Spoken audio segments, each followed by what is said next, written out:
Hi masters అందరికీ కూడా ఆత్మీయ ప్రణామాలు. అందరికీ బ్రహ్మాస్ మెడిటేషన్ ఛానల్‌కి స్వాగతం, సుస్వాగతం. అలానే ముందుగా మనందరి గురువారైన బ్రహ్మశ్రీ సుభాష్ పత్రి సారికి కూడా కృతజ్ఞతలు తెలుపుకుంటూ, స్వర్ణమాల అమ్మకు కూడా కృతజ్ఞతలు తెలుపుకుంటూ చక్కగా ఈరోజు సెషన్‌ని ప్రారంభించుకుందాం మాస్టర్స్. రోజు మధ్యాహ్నం పూట స్వాధ్యాయం సిరీస్‌లో చక్కటి గ్రంథం తీసుకొని దాని యొక్క జ్ఞానసార వివరణంతా కూడా ఒక్కొక్క మాస్టర్ ద్వారా చక్కగా తెలుసుకుంటూ ఉన్నాము. కొన్ని రోజులుగా మనము శ్వాస మహావిజ్ఞాన్ అనే గ్రంథం తీసుకొని ఒకటవ అధ్యాయం ఒకటవ భాగం పూర్తి చేసుకొని రెండవ భాగంలోకి వచ్చాం మాస్టర్స్. ఒకటో భాగంలో భాగంగా 8 ఎపిసోడ్స్ ఉన్నాయి. రెండో భాగంగా ఇప్పటికీ మనము 3 రోజులు పూర్తి చేసుకొని ఈరోజు 4 రోజులోకి ఎంటర్ అయ్యాం మాస్టర్స్. ఆ చక్కటి జ్ఞానసారాన్ని అందించడానికి మనతో పాటు సుజాత మేడం గారు మనకు జూమ్ సెషన్ కి విచ్చేసి ఉన్నారు. మేడం, ముందుగా మీకు బ్రహ్మాస్ మెడిటేషన్ ఛానల్ నుంచి స్వాగతం, సుస్వాగతం madam. Thank you. Over to you. నమస్తే. Thank you. మన అందరి గురువు గారైన పత్రిజీ గారికి పాదాభివందనం చేసుకుందాం, ఆత్మ ప్రణామాలు తెలుపుకుందాం. అలాగే నా యొక్క తల్లిదండ్రులకు నేను పాదాభివందనం చేసుకుంటున్నాను.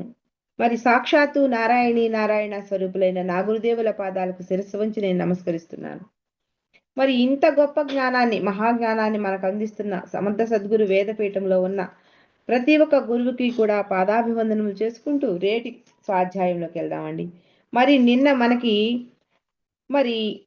మహాత్ములు ఋషితుల్యులు ఏం చెప్పారు? శ్వాస మన శరీరంలో ప్రవేశించగానే శరీరంలోని 7 చక్రాల గుండా ప్రయాణించి ఆయా ప్రాంతాల్లో గ్రహాలను కూడా చుట్టి ప్రదక్షిణ చేసుకుని మరి తిరిగి చక్క బయటకు వస్తుందంటూ నేను చెప్పడం జరిగింది. ఎప్పుడో ఆదిత్యాయ సోమాయ చ మంగళాయ గురు శుక్ర శనిభిచ్చ రాహుకేతవే నమః అంటూ మనకి ఎప్పుడో తెలియజేశారు, కానీ మనం ఏం పట్టించుకోవట్లేదు అని చెప్పడం జరిగింది.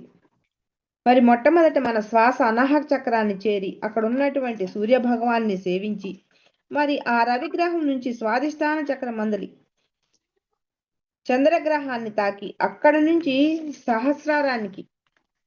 సహస్రార చక్రం మందలి కుజగ్రహాన్ని సృజిస్తుంది అని చెప్తున్నారు. మరి ఆపై నాభి దగ్గర మణిపూరక చక్రమందు మాది బుధగ్రహం మీదుగా 2 కనుబొమ్మల మధ్యనున్న ఆజ్ఞాచక్రమందలి గురుగ్రహము ద్వారా పయనించి కంఠస్థానమందలి విశుద్ధ చక్రమందున్న శుక్రగ్రహాన్ని చేరి అటు నుండి మూలాధార చక్రమును చేరి శరీశ్వరుని మీదుగా మూలాధార చక్రమునకు కాస్త కిందగానున్న మరి రాహుగ్రహాన్ని తాకి తిరిగి ఉత్తర దిశగా ప్రయాణించి నడినెత్తిన గల సహస్రార చక్రమునకు మరి కాస్త పైనున్న కేతుగ్రహానికి దర్శించుకుంటూ మరి నిశ్వాస రూపంలో బయటకు వస్తుంది. ఇన్ని గ్రహాలను తాకి మరి బయటకు వస్తుందంటే ఒక్కసారి వెళ్ళినటువంటి గాలి మన ముకురంధ్రాల్లో నుంచి చక్రాలన్నిటినీ చుట్టుముట్టి చక్కగా మళ్ళీ బయటకు వస్తుందని చెప్తున్నారు. ఇది మనం గమనించకపోయినా నిరంతరము జరుగుతూ ఉంటుంది. ఎటొచ్చి గమనించుకుంటూ శ్వాస తీసుకోవడం వల్ల మన జాతక రీత్యా సంక్రమించినటువంటి సమస్త గ్రహ దోషాల్ని కూడా త్రుటిలో నివారణ చేసుకోగలుగుతాము. ఇది మనం పట్టించుకున్నా తిరుగుతుంది, పట్టించుకోకపోయినా తిరుగుతూనే ఉంటుంది గాలి. కానీ మనం ఏం చేయాలి? కొంచెం గమనించుకుంటే సరిపోతుంది, అంతకు మించి ఏం అక్కర్లేదు. అలా పట్టించుకుంటూ ఆ శ్వాస ఎటు వస్తుంది ఎటు వెళ్తుంది అంటూ ఒకసారి మనం పట్టించుకుంటూ గనక దాన్ని గమనించుకుంటే మరి మన జాతక రీత్యా చాలా గ్రహాలు ఆ గ్రహం మరి నీచంగా ఉందని, ఈ గ్రహం బాగలేదని చెప్తూ ఉంటారు కదా. అలాంటి గ్రహ దోషాలు ఎలాంటి ఉన్నా కూడా త్రుటిలో, అంటే చూడండి, మనం శ్వాస తీసుకుంటున్నంత త్రుటిలో అంటే క్షణంలోనే పోతాయి అని చెప్తున్నారు, నివారణ చేసుకోగలుగుతాము. చక్కగా ఈ గ్రహ దోషాలన్నీ కూడా మనం నిశ్వాసాన్ని సక్రమంగా తీసుకోగలిగితేనే అన్ని పోగొట్టుకోవచ్చు అని చెప్తున్నారు. మరి ఇలాంటి గొప్ప ఉద్దేశంతో మనకు ఋషులు మరో శ్లోకాన్ని కూడా అందించారు. బ్రహ్మ మురారి త్రిపురాంతకారి భాను శశిభూమిసు బుధచ్చ గురుచ్చ శుక్ర శని రాహకేతవేహ సర్వే గ్రహ శాంతికరా భవతు. ఈ మంత్రాన్ని మరి అక్షర లక్షలు జపించడం కంటే మన శరీరంలోని హంసగమనాన్ని, అంటే శ్వాస ప్రయాణించు తీరును చక్కని భావనతో గమనించటం వల్ల అత్యుత్తమమైన ఫలితాలను పొందగలము. మనము ఇలాంటి ఇప్పుడు చదివినటువంటి ఈ మంత్రాన్ని కూడా ఇచ్చారు ఋషులు, కానీ ఇలాంటి మంత్రాలని జపించడం కన్నా అక్షర లక్షలు ఎన్నోసార్లు జపిస్తూ ఉంటాం కదా. మనం ఒక మంత్రాన్ని పట్టుకుని అదే పదిగా జపాలు చేస్తూ ఉంటాం కదా.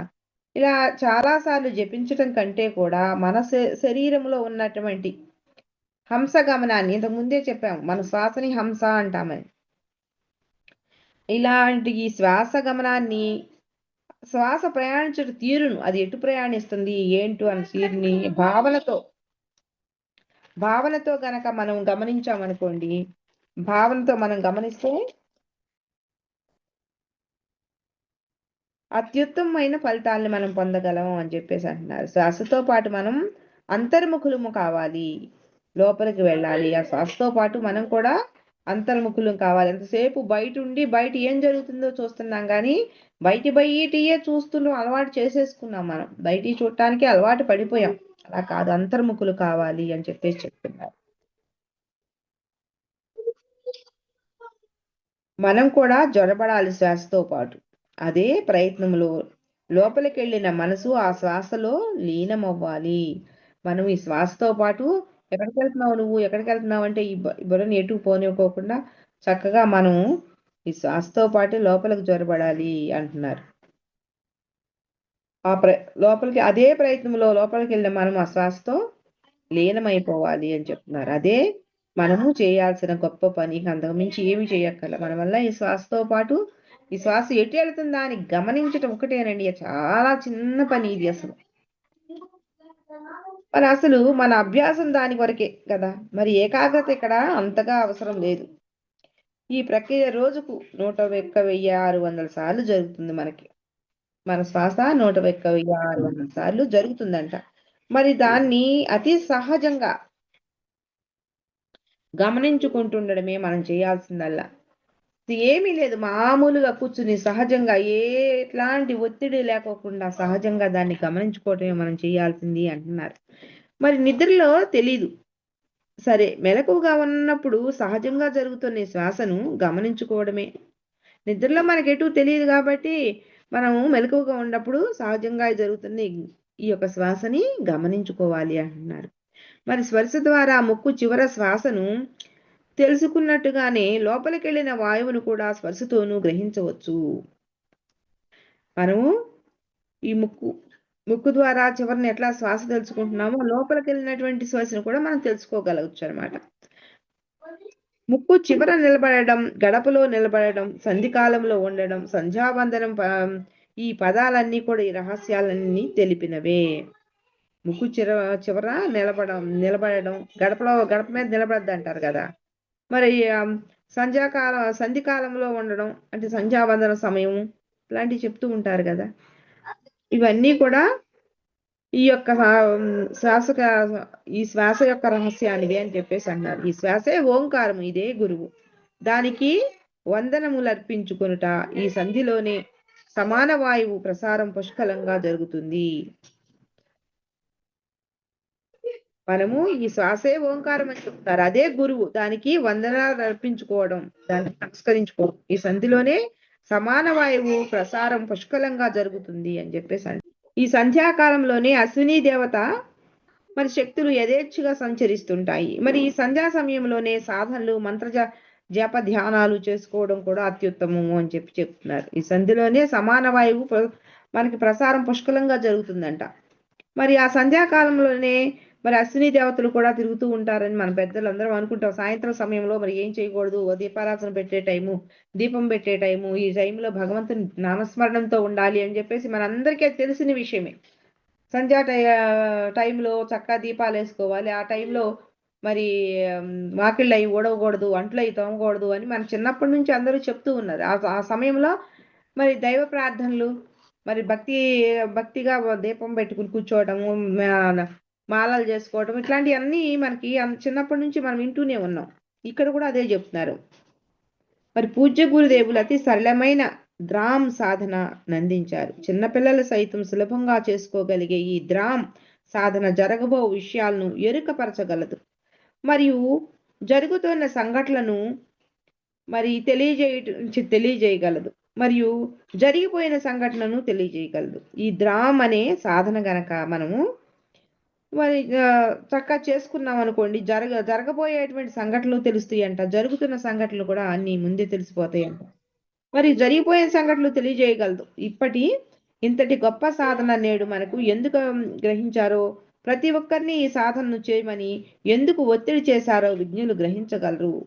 ఇదందరూ చేసుకోండి ప్రతి ఒక్కళ్ళు అని చెప్తున్నారు. మరి ఎందుకు ఒత్తిడి చేశారు అనుకుంటున్నారు? ప్రతి ఒక్కళ్ళు గ్రహించండి, మీరు అందరూ చేసుకోండి అని చెప్తున్నారు.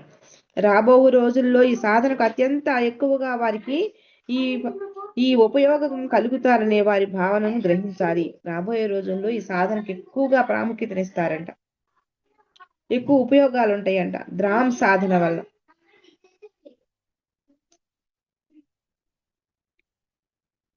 మరి ధ్రామ్ సాధన సుఖాసనంలో నిటారుగా కూర్చుని 3 సార్లు లోతుగా శ్వాసను తీసుకుని, మరి తీసుకున్న శ్వాసనంతా ఊపిరితిత్తుల్లో పట్టులో గాని లేకుండా పూర్తిగా ఖాళీ చేసి చిన్నగా శిరసకు ముందుకు వంచి నాభి పై దృష్టి కేంద్రీకరించి ఓం ద్రామ్ 1, ఓం ద్రామ్ 2, ఓం ద్రామ్ 3. చూడండి, నిటారుగా కూర్చుని 3 సార్లు లోతుగా శ్వాస తీసుకోమన్నారు. తీసుకున్న శ్వాసనంతా ఊపిరితిత్తులో ఉన్న శ్వాసని, పట్టులో ఉన్న శ్వాసని ఖాళీగా మొత్తం అంతా కూడా బయటికి పంపేసేసేయమని చెప్పారు. మరి శిరస్సుని కిందకి ఇట్లా ముందుకు వంచి నాభిపై దృష్టి ఉంచి కేంద్రీకరించి ఓం ద్రామ్, ఓం ద్రామ్, ఓం ద్రామ్ అట్లా 1, 2, 3 అంటూ ఇలా ఓం ద్రామ్ 100 లెక్క చేయాలంట, 100 చేయాలంట అలాంటి. మరి సంఖ్యాశాస్త్రంలో ఓ విశేష సూచన రీత్యా ఆ బీజాక్షరంతో పాటు ఆ సంఖ్యను కూడా ఉచ్చరించాలి అని చెప్పారు. ఇలా తలను ముందుకు వంచి 3 సార్లు ద్రామ్ మంత్రజపం చేసినట్లయితే జరగబో అనేక సంఘటనలు మనకి తెలియజేయబడుతుందని మరి గురువులు అనుగ్రహించారు. దాన్ని నిరోధించాల్సిన పని లేదు. ఈ సమయంలో శ్వాసలు మామూలుగానే జరుగుతుంటాయి, దాన్ని మరి నిరోధించాల్సిన పని లేదు. ఒకే తఫా 100 సార్లు చేయుట కష్టం అనిపించిన వారికి తడవకు 20 చొప్పున 25 చొప్పున 4 సార్లైనా చేసుకోవచ్చు. మధ్య మధ్యన తలను యథాస్థితికి తెస్తూ ఉండడం వల్ల మెడ కండరాలు, భుజ కండరాలు దగ్గరికి నొప్పి గాని మరి ఆ అసౌకర్యము గాని కలిగించవచ్చని తెలియజేస్తూ ప్రేమ స్వరూపులైన వారు ఇలా 100 సంఖ్యలను 4 సార్లుగా 2 సార్లుగా గాని వారి సౌకర్యాన్ని బట్టి సాధన చేయవలసిందిగా ఫలితాలు మాత్రం సంపూర్ణంగానే ఉంటాయని తెలియజేస్తున్నారు. అంటే ఇలా 100 చేస్తే ఒక సైకిల్ అంటండి. ఇలాంటివి 4 సార్లు అంటే 400 సార్లు అయినా చేయండి, లేదా 200 సార్లు అయినా చేయండి అంటున్నారు. సాధన అయితే చాలా గొప్పది. మరి వీళ్ళని బట్టి వాళ్ళు చేసుకోండి, ఫలితం మాత్రం సంపూర్ణంగానే ఉంటుందని తెలియజేస్తున్నారు. ఈ శిరస్సుని ముందుకు వచ్చి ఓం ద్రామ్ 1, ఓం ద్రామ్ 100 వరకు అయిపోయిన తరువాత శిరస్సును యథాస్థానానికి తెచ్చి కళ్ళు మూసుకుని శిరస్సును వెనక్కు వాల్చాలి. ఎంతవరకు వీలైతే అంతవరకు తలను వెనక్కు పోనిచ్చి మరి నాభికి సరిగ్గా సమాంతరంగా వెనక వైపు వెన్నుపూసపై మనస్సునుంచాలి. ఇప్పుడు ఇందాకట్లానే ఓం ద్రామ్ 1, ఓం ద్రామ్ 2, ఓం ద్రామ్ 3 అంటూ 25 వరకు జపించాలి. ఇలా అభ్యాసం చేసిన సాధకుడు జరిగిపోయిన అనేక సంఘటనలను చక్కగా తెలుసుకోగలుగుతాడు. మరి ఇంతటి సులభతరమైనటువంటి అతి శక్తివంతమైనటువంటి సాధనను రోజు మొత్తంలో ఎప్పుడైనా సరే చేయవచ్చు. ఒకే ఆసనం పైన అయినా చేయవచ్చు అంటండి. ఇది ఎప్పుడైనా చేయొచ్చు అంట. అలా 4 సార్లు చేసిన తర్వాత మళ్ళీ వెనక్కి పెట్టి ఇందాకట్లాగానే ఓం ద్రామ్ 1, ఓం ద్రామ్ 2 అంటూ 25 వరకు జపించాలంట. తల ఈ నాభి దగ్గర ఇట్లా వెనక్కి ఇట్లా వంచుకుని చేయమంటున్నారు. మరి ఇంతటి సులభతరమైనటువంటి అతి శక్తివంతమైనటువంటి సాధనలు, సులభకరమైనటువంటి రోజు మొత్తంలో ఎప్పుడైనా సరే చేయవచ్చు. ఒకే ఆసనం పైన కూర్చోవచ్చు. మొత్తం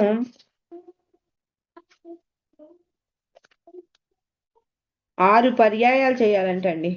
దాకా 4 అనుకున్నాను, నేను పొరపాటు పడ్డాను. ఇక్కడ 6 పర్యాయాలు చేయాలని చెప్తున్నారు. అనగా శిరస్సును ముందుకు వంచి 100 సార్లు, వెనకకు వంచి 25 సార్లు చేస్తే ఒక పర్యాయం అవుతుంది. ఇట్లా ముందుకు వంచి 1 సార్లు, వెనకకు మంచి 25 సార్లు చేస్తే ఒక్క సైకిల్ అంటండి. చూడండి, ఇలా రోజుకు 6 పర్యాయాలు చేయాల్సి ఉంటుంది. మరి నాభిపై కనుక కేంద్రీకరించిన శ్వాసను లోతుగా తీసుకుంటుంటే మామూలు మనిషి ప్రజ్ఞావంతుడవుతాడు. మరి ఇది శాస్త్రవచనం. మామూలు మనుషులే మనసుని ఒకే చోట శ్వాసపై కేంద్రీకరించి లోతుగా శ్వాస తీసుకున్నాం అనుకోండి, చాలా ప్రజ్ఞావంతుడు, చాలా జ్ఞానవంతుడు అవుతాడంట. మరి ఇది శాస్త్రవచనం అంట. మరి ప్రజ్ఞ అనగా ఇంట్యూషన్ అనగా అంతర్వాణినే వినగలుగుతాడంట. అంతటి సామర్థ్యాన్ని కేవలము శ్వాసను లోతుగా నాభి చక్రం వరకు పీల్చుకోవడంతోనే పొందగలుగుతాము.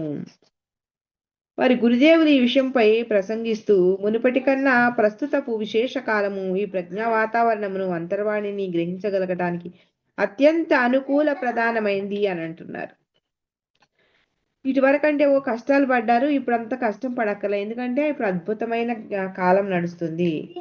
ఈ ప్రస్తుతం ఉన్న కాలం విశేషమైన కాలము, ప్రజ్ఞామైన వాతావరణం, చాలా అద్భుతమైన వాతావరణం ఇప్పుడు. మరి అంతర్వాణిని గ్రహించగలగడానికి అత్యంత అనుకూలమైనటువంటి కాలం ఇది.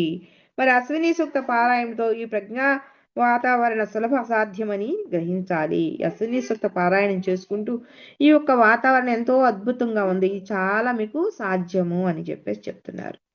మరి ఆధ్యాత్మిక రథం యొక్క చక్రాలు గాడి తప్పాయని గురుదేవులు కలవరపడుతూ మరి తెలిపినట్టు అంశాలని మనం అవశ్యంగా అవగాహనకు తెచ్చుకోవాలి. ఇంతకు ముందే చెప్పారు గురుదేవులు, ఏంటి ఆధ్యాత్మికత యొక్క చక్రాలు గాడి తప్పినవి అని చెప్పారు కదా, మనం అది గుర్తు చేసుకోవాలి అంటున్నారు. వివేకానందుని మాటలు బట్టి ఆ కాలంలోనే మన దేశంలో 60,000 మంది పైచిలకు కాషాయాంబరధారులు ఉన్నారని తెలుస్తుంది. వివేకానందుల వారి మాటను బట్టి చూస్తే ఆ రోజుల్లోనే 60,000 మందే కాషాయ వస్త్రాలు ధరించిన వాళ్ళు ఉన్నారంట. నేడు ఆ సంఖ్య అనేక రెట్లు పెరిగింది. మరి ఆధ్యాత్మిక ముసుగులో మరి సోమర్ల వలె బాధ్యతారహితంగా ఉన్న అనేక లక్షల మంది అసలు సిసలైన ఆధ్యాత్మికత పట్ల ఉన్న సదావగాహన దెబ్బతీశారని తెలుస్తుంది.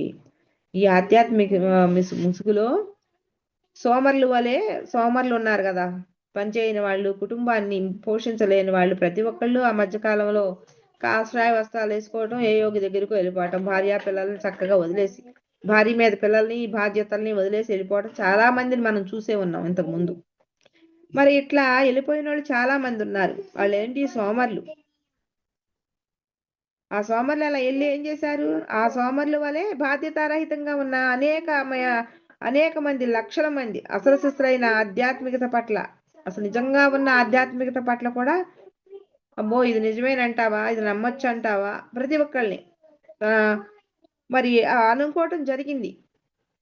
ఎంతో మంది అనుకున్నాం, మనందరం ఉన్నాం వాళ్ళల్లో. అసలు నిజమైన సాధువు ఎవరు, నిజమైన సన్యాసి ఎవరు, అసలు ఈ నిజమైన వాళ్ళ, లేకపోతే సాయంత్రం వరకు చక్కగా సన్యాసులాగా వచ్చి ఇంటింటికి వచ్చి అడుక్కుని సాయంత్రం పూట చక్కగా తాగి సిగరెట్లు కాల్చి మరి ఉన్న వాళ్ళని చాలా మంది మనం చూసే ఉన్నాం. కాబట్టి ఇట్లా అందరికీ సదావగాహన వచ్చేసింది, దెబ్బతినిపోయింది అని చెప్పేసి చెప్తున్నారు. మరి మన భాగ్యవశాన ఏదైనా మన జీవితాలను తిప్పి సరి చేసుకోగలిగేంతగా మార్చివేయగలవు, అందుకు సంబంధించిన మహత్తర రహస్య సాధనలు అందజేయబడుతున్నాయి. అందుకనే మీరు అందరూ ఇట్లా చేసేసారు కాబట్టి ఇప్పుడు ఈ సాధనలు మరి మీకు అందిస్తున్నాం. చాలా మహత్తు కలిగినటువంటివి, మీ జీవితాలను మార్చేస్తాయి, ఎంతో భాగ్యశాలను చేసేస్తాయి మిమ్మల్ని.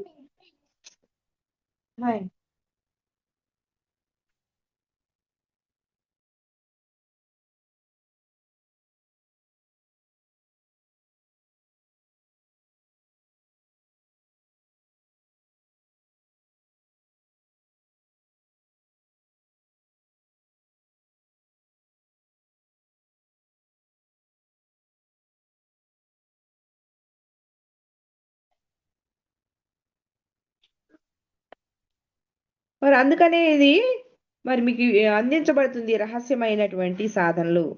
మరి కాబట్టి ప్రధానంగా మనం చేయాల్సింది ఏంటంటే శ్వాసను లోతుగా తీసుకున్నట్లయితే నాభి వద్ద ఉన్న సమాన వాయువుని ఉపయోగించుకోగలుగుతాం. మనము లోతుగా గనక శ్వాస తీసుకున్నట్లయితే ఈ నాభి వరకు గనక మనం గనక తీసుకున్నట్టయితే నాభి దగ్గర ఉన్న సమాన వాయువుని మనం ఉపయోగించుకోగలుగుతాం. అద్భుత శక్తివంతమైనటువంటి చాలా గొప్ప ఫలితాలు కలుగుతాయి అని చెప్పేసి చెప్తున్నారు. మనం అందుకోగలుగుతాం, గొప్ప ఫలితాలను మనం అందుకోగలుగుతాం అంటున్నారు. మరి జపాన్లో ఇటీవల ఇంటర్నేషనల్ డాక్టర్స్ కాన్ఫరెన్స్ ఒకటి జరిగిందంటండి. మరి దేశ విదేశాల నుంచి అనేక మంది వైద్యులు అక్కడికి హాజరయ్యారంట. ప్రత్యేకించి గుండెకి సంబంధించి మరి గుండె శాస్త్రం ప్రావీణ్యులైన వారు అనేక మంది కార్డియాలజిస్టులు కూడా వచ్చారంట అక్కడికి. మరి ఆ సభలో వ్యాప్తంగా కీర్తించబడ్డ ఓ కార్డియాలజిస్టు మానవ శరీరం గుండె పాత్ర అనే అంశాన్ని గురించి సవివరంగా ప్రసంగించాడంట. ఆయన ప్రపంచవ్యాప్తంగానే అద్భుతమైన డాక్టర్ అన్నమాట. ఆయన గుండె డాక్టర్, కార్డియాలజిస్ట్ అంట. ప్రత్యేకంగా ఆయన ఆహ్వానించాడంట ఆయన ఆ సభలోకి. ప్రపంచవ్యాప్తంగానే ప్రపంచం మొత్తంలోనే చాలా గొప్ప కీర్తిని ఘటించాడు ఆయన. మరి ఆ కార్డియాలజిస్ట్ మన శరీరం ఉన్న గుండె పాత్ర గురించి ఆయన వివరంగా ప్రసంగిస్తున్నాడంట. ప్రసంగిస్తూ ప్రతి గుండెకు కూడా 4 కవాటాలు ఉంటాయని, ఇంకా ఏవేవో విషయాలు గుండెకు సంబంధించి ప్రస్తావించాడంట. ఆయన గుండె గురించి చాలా మాటలు మాట్లాడారంట. మరి ఆ సభకే ఓ మహాత్ముడు కూడా ప్రత్యేక అతిథిగా ఆహ్వానించారంట, ఒక మహాత్ముడిని కూడా.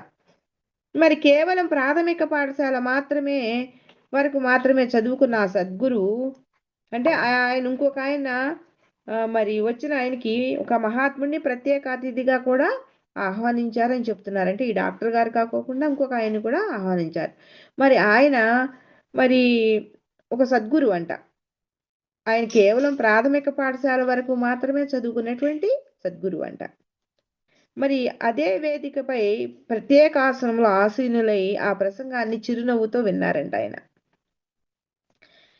మరి ఆ ప్రసంగం అంతా అయిపోయిన తర్వాత ఆ కార్డియాలజిస్ట్ చెప్పారంట, ఆ ప్రసంగం అంతా అయిపోయిన తర్వాత, చాలా బాగా ప్రసంగించావు నీవు పేర్కొన్న విషయాలన్నీ సరైనవే, కానీ ప్రతి ఒక్కరికి కూడా మరి 4 వాల్యూలే ఉంటాయని ఉండి తీరాలని లేదు అన్నట్ట. మరి మన గుండెకి 4 వాల్యూమ్లు ఉంటాయని చెప్పేసి ప్రసంగించాడు కదా ఆయన డాక్టర్ గారు. కానీ గురువు గారు చెప్పాడంట, ప్రతి ఒక్క గుండెకి 4 ఉండాలని లేదు అని చెప్పాడంట. నువ్వేమో 4 ఉంటాయని ప్రసంగించావు కదా. అయితే ఆ మాటకు వ్యాప్తంగా హృద్రోగ నిపుణుల్లో ప్రథముడైన అతనికి ఆ మహాత్ముడైన సద్గురువు యొక్క మాట కాస్త అహంభావాన్ని కలిగించింది. ఈయన ప్రపంచవ్యాప్తంగానే గుండె జబ్బుల్లో ప్రథముడు డాక్టరు. మరి ఆయనకి కొంచెం అహం దెబ్బతిందంట. ఇంత పెద్దవాడిని నన్ను అంటారా అని చెప్పేసి కొంచెం అహం అనిపించింది. అయితే ఆయన వెంటనే అతను ఎన్ని సంవత్సరాలు నా చదువు, నా అనుభవము మరి తమకు తెలుసా, అసలు మీరు కనీసం వైద్య వృత్తే కాదు మీది అన్నాడంట. ఎన్నో సంవత్సరాల నుంచి నేను వైద్యం చేస్తున్నాను, నా వైద్య వృత్తే అది. తెల్లారు లెగిస్తే వైద్యం ఈ గుండె పనుల్లోనే ఉంటాను, నాకు తెలుసు, మీకేమైనా తెలుసా అని అడిగాడంట ఆయన. ప్రాథమిక పాఠశాల కూడా దాటని మీ విద్య ఎన్నో సంవత్సరాలుగా ఓ చిన్న కుగ్రామానికి అంకితమైపోయింది అంటూ వేదికను అలంకరించిన వారందరి ముందు తన తర్పాన్ని ప్రదర్శించుకోవాలి చూశాడు. అంటే ఈయన ఏమన్నాడు, వెంటనే మీరేమో ప్రాథమిక పాఠశాలలో చిన్న తరగతులు చదువున్నారు, ఎప్పుడు మీ ఊర్లో నుంచి కూడా బయటికి రాలేదు, మరి మీకు తెలుసా ఏంటి ఇది అని చెప్పేసి అన్నాడంట. అందుకు ఆ సద్గురు అన్నారంట ఇందాకలానే చిరునవ్వుతో, లేదు ఆయన నేను చెప్పేది వాస్తవం. మానవ హృదయానికి 4 వాల్యూములు ఉండాలని లేదు. ఉదాహరణకు నీవే అన్నారంట, నీకు 6 వాల్యూములు ఉన్నాయి, అనుమానం అయితే పరీక్షించుకో అన్నాడంట ఆయన. చూడండి గురువుగారు. లేదు నాయన 4 ఉండాలని రూలేం లేదు, కావాలంటే అందుకు ఉదాహరణ నువ్వు పరీక్షించుకో, నీకు 6 వాల్యూమ్లు ఉన్నాయని చెప్పాడంటండి. 6 వాల్యూలు ఉన్నాయి అన్నాడంట. అనుమానం అయితే పరీక్షించుకో అన్నట్ట. ఆ మాటకు మరింత అహంకరించాడంట ఆ మహాత్ముడు. ఆ మహాత్ముని మాట అసత్యముని అంటే ఆయన మాట నిరూపించాలని ఆధునిక పరిహారాలతో సహా అతని గుండె పరిశీలించాడంట. ఆధునిక పరిహారాలన్నీ అక్కడ తెప్పించేశాడంట. ఎందుకు? ఆయన మాట అబద్ధము అని నిరూపిస్తాడు. మరి మహాత్ములు తలుచుకుంటే కొదవే ఉందని అన్నట్టుగా అక్కడక్కడే అందులోనూ ప్రపంచవ్యాప్తమైనటువంటి డాక్టరు అక్కడ జరుగుతుంది పెద్ద సమావేశము కాబట్టి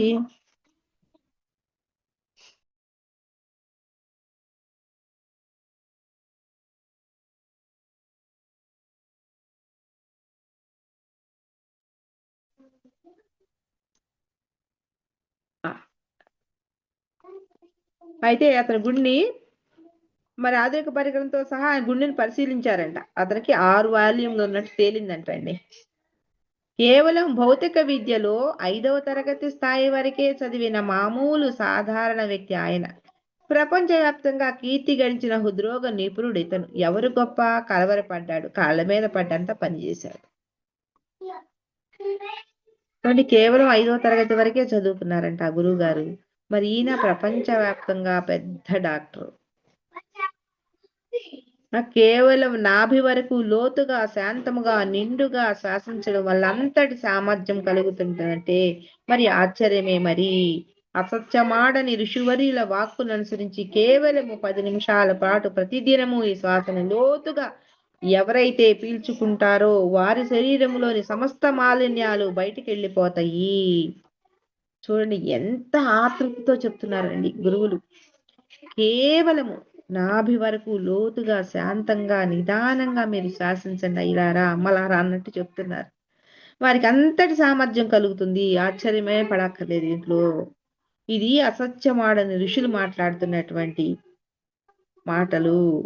మరి కేవలం 10 నిమిషాల పాటు ప్రతిదినము కూడా ఈ శ్వాసను లోతుగా ఎవరైతే పిలుస్తారో వారి శరీరంలో సమస్త మాలిన్యాలు బయటికి వెళ్ళిపోతాయి.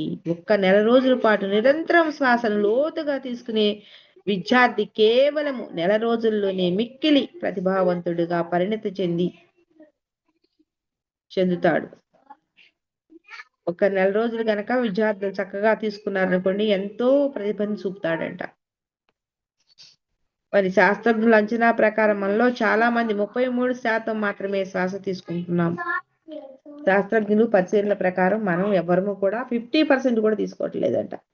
33% తీసుకుంటున్నామంట. కానీ చూడండి, సమర్థ రామదాస్ యొక్క శిష్యుడు ఛత్రపతి శివాజీయే మెహర్ బాబాగా అవతరించారని, కబీర్ దాసే లాహిరి మహాశయులుగా అవతరించారని, కబీరుగా షిరిడీ సాయి అవతరించారని, మరి తనకు లాహిరి మహాశయులే క్రియాయోగ దీక్ష ఇచ్చారని, వేరే వేరే శరీరాలతో అనేక జన్మలు తీసుకున్నామని, ఇలా జన్మల జాబితా వారికి గుర్తించడానికి కారణము వారు తీసుకునే ఈ శ్వాసే. అంతేకాక శ్రీ రామకృష్ణ పరమహంస తను రాబోయే జన్మలో గాయత్రి మంత్ర విశిష్టతను ప్రపంచానికి పంచుతానని తనంతట తాను ప్రకటించుకున్నారు. లోతుగా శ్వాసించే ప్రతి వారు ప్రతిభా సంపన్నులవుతారని గ్రహించాలి. అక్కడ బల్లగుద్ది చెప్తున్నారండి. లోతుగా శ్వాస తీసుకున్న వాళ్ళు ఎవ్వరైనా సరే ప్రతిభా సంపన్నులవుతారు అని చెప్తున్నారు. మరి సమర్థ రామదాసు యొక్క శిష్యుడు ఛత్రపతి శివాజీ, ఆయనే మెహర్ బాబుగా జన్మ తీసుకున్నారు.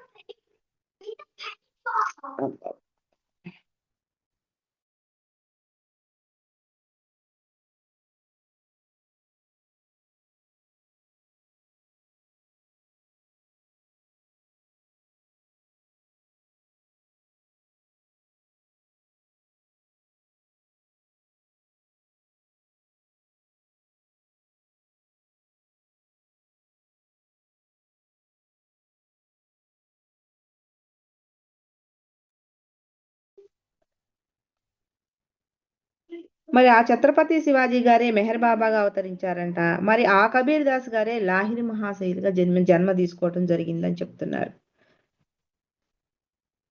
మరి కబీర్గా షిరిడీ సాయి అవతరించానని, తనకు లాహిరి మహాశైలే క్రియాదీక్ష ఇచ్చారని, మరి ఇలా జన్మల జాబితా వారి గుర్తురాట కారణం ఏంటనుకుంటున్నారు? ఈ శ్వాసే.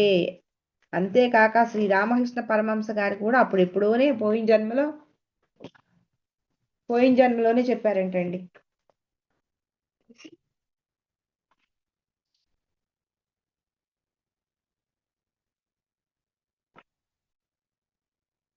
రామకృష్ణ పరమహంసగా ఉన్నప్పుడే చెప్పారంట, నేను మళ్ళీ వస్తాను. వచ్చినప్పుడు రాబోయే జన్మలో గాయత్రి మంత్ర విశిష్టతను అందరికీ నేను పంచుతాను, దాని అంతటా తాను ప్రకటించుకున్నారంట. మరి ఇవన్నీ తెలియటానికి వీళ్ళందరూ ఇవన్నీ ఎలా తెలుసుకున్నారనుకుంటున్నారు? మరి లోతుగా శ్వాస తీసుకోవటంతోనే వీళ్ళు ఇంత ప్రతిభని సంపాదించుకున్నారు అని చెప్తున్నారు.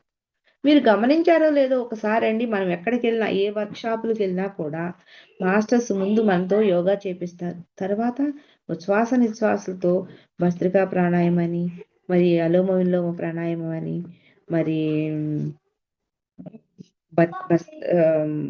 ఇంకొకటి ఏదో ఉంది గుర్తు రావట్లేదు, అట్లా రకరకాల శ్వాస కూడా చేపిస్తారు. ఆ శ్వాస ఎప్పుడైతే మనం శ్వాస ఎక్కువగా చేసామో అప్పుడు మనం తొందరగా ధ్యానానికి కనెక్ట్ అవుతుంది జరుగుతుంది. కాకపోతే ఇప్పుడు అందరూ ఇవన్నీ చేసి మీరు ఇవన్నీ చేస్తేనే ధ్యానానికి రండి అంటే ఎవరు వచ్చేవాళ్ళం? మనం వచ్చేవాళ్ళం? ఎవరు వచ్చేవాళ్ళం కాదు. శ్వాస మీద ధ్యాస పెట్టండి అని పత్రిజీ గారు సింపుల్ గా అందించారు. అమ్మ దీంట్లో నేను కాకరకాయ కూర వండాను, కాకరకాయ వేసాను, లేదా దీంట్లో ఏంటి మరి చేదుగా ఉంటుంది, ఇవన్నీ చెప్పుద్ది ఏంటి, చాలా బాగుంటున్నాను, తింటే ఆరోగ్యానికి మంచిది, రండి రండి అనేది చెప్తుంది అమ్మ. ఇప్పుడు ఇక్కడ గురువులు కూడా అదే, మరి మన పత్రి గారు కూడా ఏం చెప్పారు? శ్వాస మీద ధ్యాస పెట్టుకోండి, ఆరోగ్యవంతులు అవుతారు, అదృష్టవంతులు అవుతారు, ఆనందంగా ఉంటారు, నేటి జీవితానికి ఇది ఒక బాట, మళ్ళీ ఇక్కడి నుంచి మోసుకెళ్ళడానికి ఈ ఆత్మ తీసుకెళ్లేది ఏంటి, ఇట్లా ఈ రకాలుగా మనకు చెప్పుకుంటూ వచ్చారు. మనం అలా కాబట్టి మనం రాగలిగాం. ఇక్కడ గురువులు చూడండి ఎంత అద్భుతంగా చెప్తున్నారో. మరి ఈ శ్వాసని లోతుగా ఎవరైతే తీసుకుంటారో వాళ్ళు ఎంతో సంపన్నులు అవుతారు, ఎంతో ఏంటి జ్ఞానవంతులు అవుతారని చెప్పేసి చెబుతున్నారు. మరి గీతలో 4వ అధ్యాయం 5వ శ్లోకంలో చెప్పినట్టు బహూని మే వ్యతీతాని జన్మాని తవ చార్జున తాన్యహం వేద సర్వాణి నత్వం వేస్త పరంతప. నీవు నేను కలిసి అనేక జన్మలు ఎత్తాము, అవన్నీ నాకు గుర్తున్నాయి, నీవే మర్చిపోయావు. కేవలం శ్వాసను గమనించకపోవడం వల్లనే ఈ అయోమయంలో పడి ఉన్నాము. అంటే శ్రీకృష్ణ పరమాత్ముల వారు ఎన్ని జన్మలు ఎత్తినా కూడా ఆయన మనకులాగానే ఆయన కూడా ఎన్నో జన్మలు తీసుకుంటూనే ఉన్నారు. కానీ ఆయన ప్రతి జన్మ కూడా విశేషమైన జన్మ, మహానుభావుడు. ఎందుకని ప్రతి జన్మలో ఆయనకి ఎప్పుడు ఏది ఎలా ఉపయోగించుకోవాలో అలా ఉపయోగించుకుంటున్నారు. ఆయనకి అన్ని శక్తులు ఉన్నా కూడా ఎప్పుడూ కూడా ఆ శక్తిని ఎప్పుడు ఉపయోగించుకోలేదు. మానవ దేహంతో ఎలా పని చేయాలో అలాగే చేశారు. ఆయన భూమి మీద ఉన్న ఏ బరికైనా ఏ పనైనా అలా చేసే వెళ్ళారు. అర్జునుడితో చెప్తాడు కదా, నీవు నేను అన్ని జన్మలు ఎత్తాం కాకపోతే నువ్వు మర్చిపోయావయ్యా, నేను మర్చిపోలేదు అని చెప్పాడు. కేవలం శాస్త్రం గమనించకపోవడం వల్ల అయోమయంలో మనందరం పడిపోయామని చెప్తున్నారు. మరి ఇంతటి అద్భుత రహస్యాన్ని అందించిన గురువులు తక్షణం మన సాధన మొదలెడతామని ఆశిస్తున్నారు. చూడండి ఇక్కడ చూడండి వాళ్ళు ఏమంటున్నారు గురువులు. మరి ఇంత అద్భుత రహస్యాలను అందించిన గురువులు తక్షణమే ఈ సాధన మొదలెడతారని వాళ్ళు ఆశిస్తున్నారు. సాధనలోని అవరోధాలను పోగొట్టుకోగలిగేవాడు గురువు. సాధనల్లో అవరోధాలను పోగొట్టుకోగలిగేవాడు గురువు. మరి అంతేగాని మన బదులు గురువు సాధన చేయడు. మనము దారి చూపిస్తాడు కానీ గురువు తీసుకొచ్చి పెడతారండి? పెట్టరు. ఏ గురువు పెట్టడు. ఎక్కడ అది రూలే కాదు. ఇక్కడ కూడా ఎంత బాగా అడుగుతున్నారో చూడండి, అసలు ఎంత బాగా చెప్తున్నారు. సాధనలో ఎన్ని అవరోధాలన్నా పోగొట్టుకోగలిగేవాడే గురువు. మనం ఎన్ని తప్పులు చేసినా కూడా సాధన చేస్తూ ఉండగా చాలా తప్పులు చేయొచ్చు. మరి ఇంగ్లీష్ నేర్చుకునేటప్పుడు, తెలుగు నేర్చుకునేటప్పుడు పిల్లలు ఎన్ని తప్పులు చేసినా మనము సరైన క్రమశిక్షణలో ఎలా పెట్టి కరెక్ట్ గా చదివే వరకు పిల్లవాడికి ఎంత జాగ్రత్తగా చెప్తామో, ఇక్కడ గురువులు కూడా ఆ సాధన చేసేటప్పుడు మనం ఎలాంటి తప్పులు చేసినా కూడా, సాధనలో ఎన్ని తప్పులు దొర్లినా కూడా సరిచేసేవారే గురువులు అని చెప్తున్నారండి.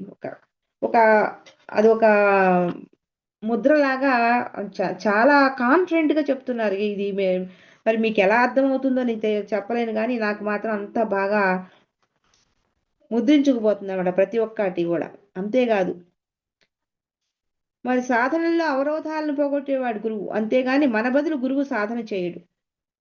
బాగున్నాయి, మంచి రహస్యాలు తెలియజేశారని అనుకుని సాధన వైపు, ఆచరణ వైపు మొగ్గు చూపకపోతే రకరకాల కోణాలని అనేక విధాల మరి మనకు ఆ విషయాల పట్ల ఆసక్తి కలిగేలా చేస్తున్న సద్గురువులంతా తెల్లబోయి చూస్తున్నారు. ఇందాక పైన ఒక మాట అన్నారండి, అద్భుత రహస్యాల్ని అందించిన గురువులు తక్షణం మన సాధన మొదలెడతామని ఆశిస్తారు.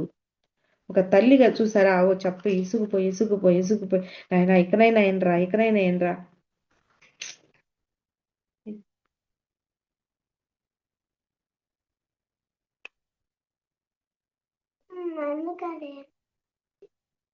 ఇకనైనా ఏంట్రా అని చెప్పేసి మరి ఎంతసేపు కూడా వినని పిల్లల్ని అడుగుతుంది. నా ఇప్పుడైనా వింటావా అనుకుని చిట్ట చివరిగా చెప్తున్నాను రా, వింటావా ఇకనైనా వింటావా అని అడుగుతారు చూసారా, అలా కనిపిస్తున్నారు నాకు గురువులు. ఆ? అది చూడండి, అస్సలు అనేక విధాల మనకు ఆ విషయాల పట్ల ఆసక్తి కలిగేలా చేస్తున్న సద్గురువులంతా తెల్లబోయి చూస్తున్నారంట. ఎందుకు ఇన్నిసార్లు చెప్తున్నామే, మనము ఇంత వివరంగా చెప్తున్నామే, ఇంత లాభాలు వస్తాయి అని చెప్తున్నామే, అయినా వీళ్ళు ఇంకా వినరేంటి పిల్లలు అని చెప్పేసి. మరి ఇది వాళ్ళకేమైనా గురువులకి లాభం అండి? ఇన్నిసార్లు చెప్పడానికి వాళ్ళకేమైనా లాభం ఉందా? లాభమే లేదు. ఎవరు ఆనందపడతారు? ఎవరు ఆరోగ్యంగా ఉంటారు? ఎవరు అష్టైశ్వర్యాలతో ఉంటారు? ఈ శ్వాసని తీసుకోవడం వల్ల మనలో ఉన్న మన శ్వాసని మనం లక్షలు హాస్పిటల్లో పోస్తున్నాం, మసాజ్ సెంటర్లో పోస్తున్నాం, లేదా వ్యాయామ సెంటర్లో పోస్తున్నాం.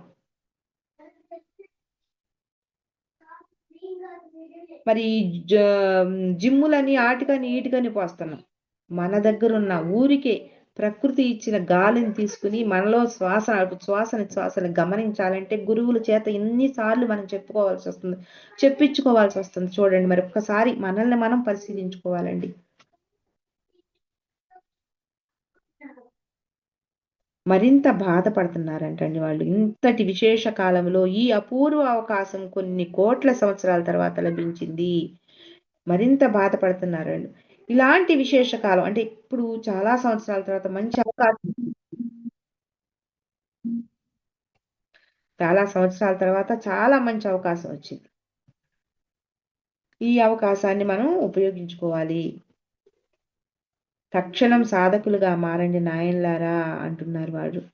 మరి పలుకులు లక్ష్య పెట్టక ఎన్ని అంటూ వాళ్ళు అంటున్న మాటల్ని ఏమి మనం లక్ష్య పెట్టట్లా.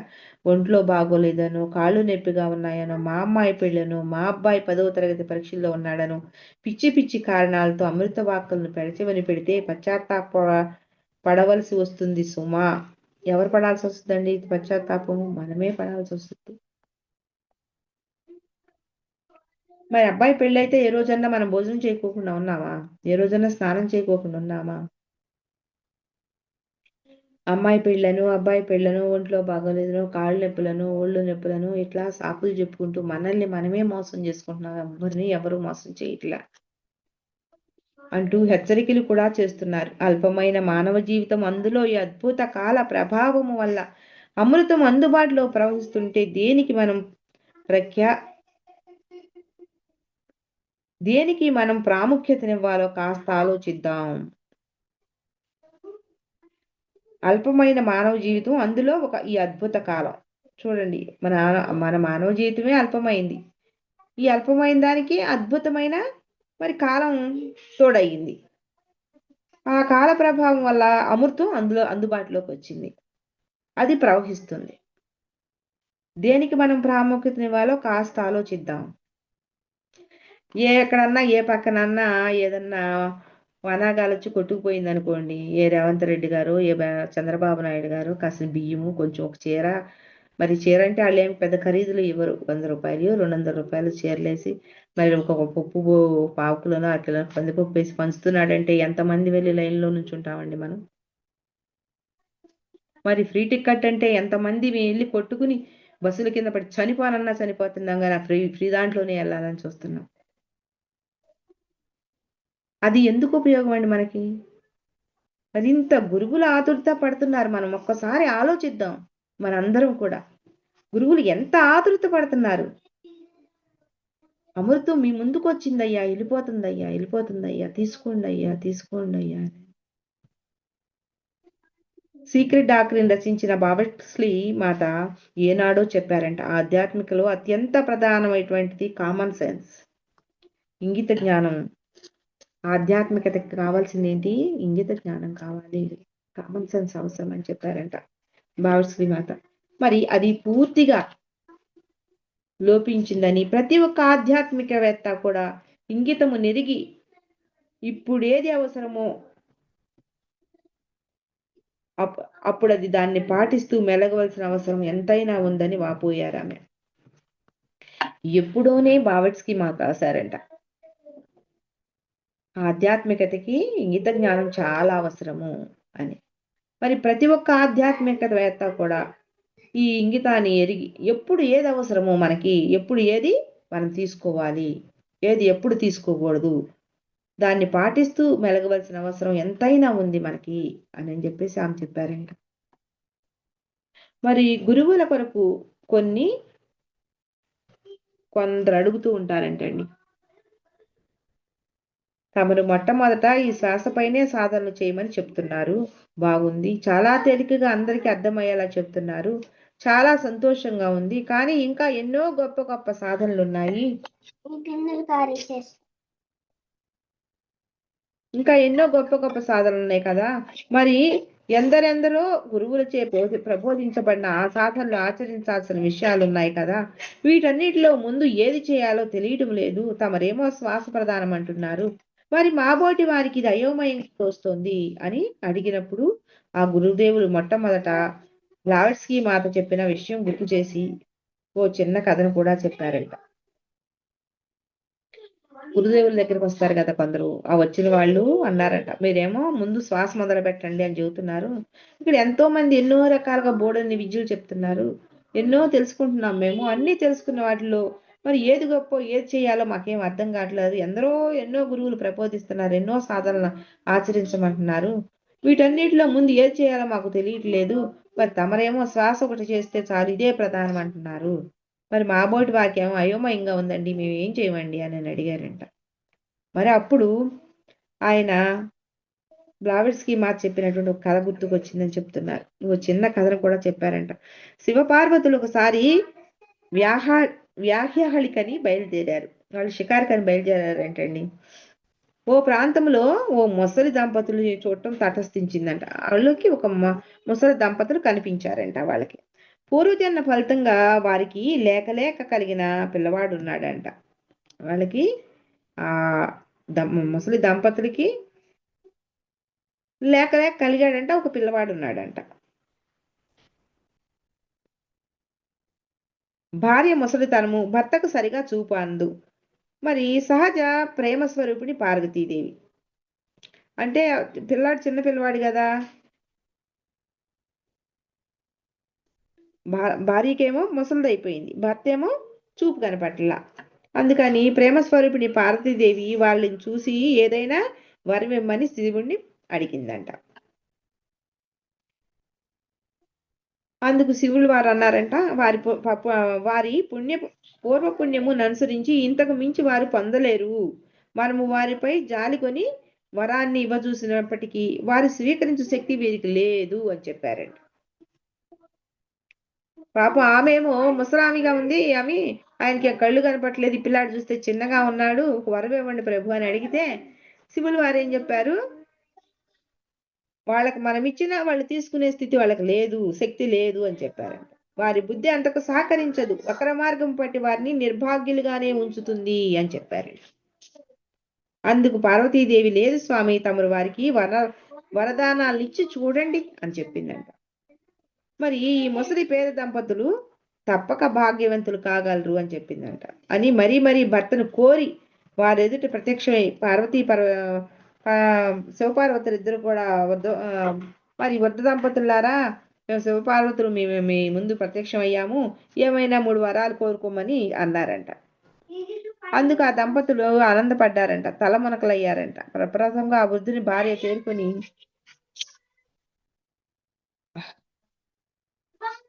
ముందుగా భార్య తేరుకుందంటండి. తేరుకుని మరి ఈ వృద్ధాప్యం వల్ల చాలా అసౌకర్యంగా అశాంతిగా ఉందని తక్షణం తనని అందమైన యువతగా మార్చమని ప్రార్థించిందంట. మరి క్షణమే ఆ వృద్ధురాలు మరి యువతగా మారిపోయిందంట. వెంటనే భర్త తన పక్కన క్రిందటి క్షణం వరకు వంగేస నడుతూ వణుకుతున్నాడు కదా మొసలమ్మ స్థానంలో మెరుపు తీగల తన భర్త పక్కనే ఒంగు నడిచేది కదా ఆమె. తన భర్త పక్కనే వెంటనే చక్కగా మెరుపు తీగ వంటి అందమైన స్త్రీలాగా అయిపోయిందంట. కళ్ళు చిట్లించి చూశాడంట భర్త. చూసి కోపేద్దుడైపోయాడంట. ఓసి నీకెంత పొగరు, నేనింత వృద్ధాప్యంలో చూపు మందగించి ఉండగా నీకింత సౌందర్యం తగదు కళ్ళెత్తేశాడంట. మరి శివపార్వతుల వైపు చూస్తూ లారా ఈ వంచకిని వెంటనే పందిగా మార్చేయండి అని కోరాడంట. ఆ రెండో వరం కూడా చెల్లిపోయింది. భార్య ఏమో నాకు యవ్వనం కావాలని కోరుకుంది. పాపం వాళ్ళు యవ్వనాన్ని ఇచ్చారు. ఈ యవ్వనవతురాల్ని చూసేసరికి ఈ భర్త గారికి కోపం వచ్చి, నేను ఇంత కళ్ళు కనపడక ఎంత ముసలివాళ్ళలాగా ఉంటే నీకు ఇది అవసరమా, ఈమెను పందిలాగా మార్చేయండి అని చెప్పేసి శివపార్వతిని అడిగాడు. వాళ్ళిద్దరు భార్య మరి రెండో వరం కూడా అయిపోయింది. మరి పంది పక్కన వృద్ధుడు. ఇదంతా అయోమయంలో చూస్తున్నాడు బాలుడు. చిన్నపిల్లాడున్నాడు కదా, ఇదంతా అయోమయంగా అటు ఇటు చూస్తున్నాడంట. పరిస్థితులు గ్రహించిన బాలుడు అమ్మ కోసం ఏడవటం మొదలుపెట్టాడు. పార్వతీదేవి వైపు చూస్తూ శివుడు, చూసావా నేను ముందే చెప్పాను అన్నారట.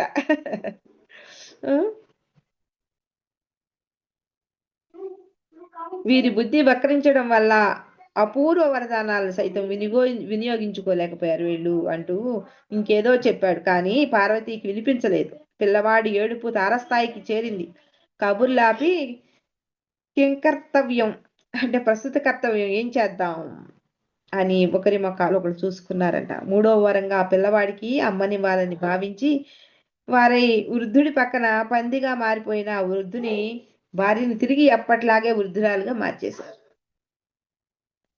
ఈ కథ చెప్తూ గురుదేవులు సహజంగానే మనిషి ఇవ్వబడిన ఇంగితాన్ని ఎరిగి ప్రవర్తించడం ఆధ్యాత్మికతలో అత్యవసరం కాబట్టి బుద్ధి ప్రదాయిని గాయత్రి.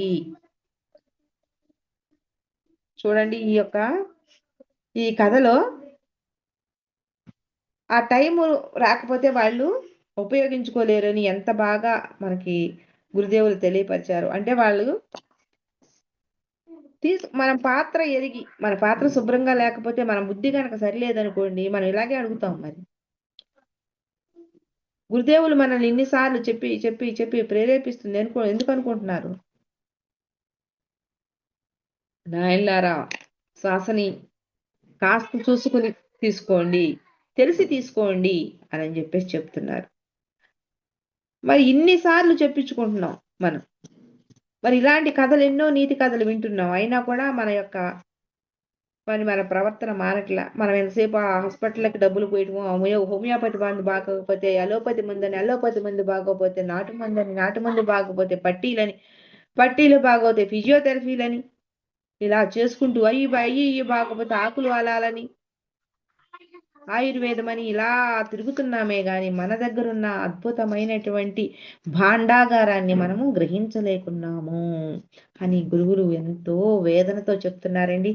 రేపు స్వాధ్యాయంలో మనం కలుసుకుందాం. Thank you madam. ఇప్పటి వరకు మనకు సహకరించినటువంటి హాస్టల్ మాస్టర్స్ అందరికీ కూడా ఆత్మ ప్రణామాలు తెలుపుకుందాం. మరి బ్రహ్మాస్ మెడిటేషన్ ఛానల్ వాళ్ళకి ఇంత అద్భుతమైన అవకాశాన్ని మనకిచ్చి ఇంత గొప్ప జ్ఞానాన్ని అందిస్తున్న వారికి శతకోటి కృతజ్ఞతలు తెలుపుకుంటూ సెలవు తీసుకుంటున్నాం. Thank you madam. Thank you.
నవ్వులు నవ్వులు బాగా నవ్వులు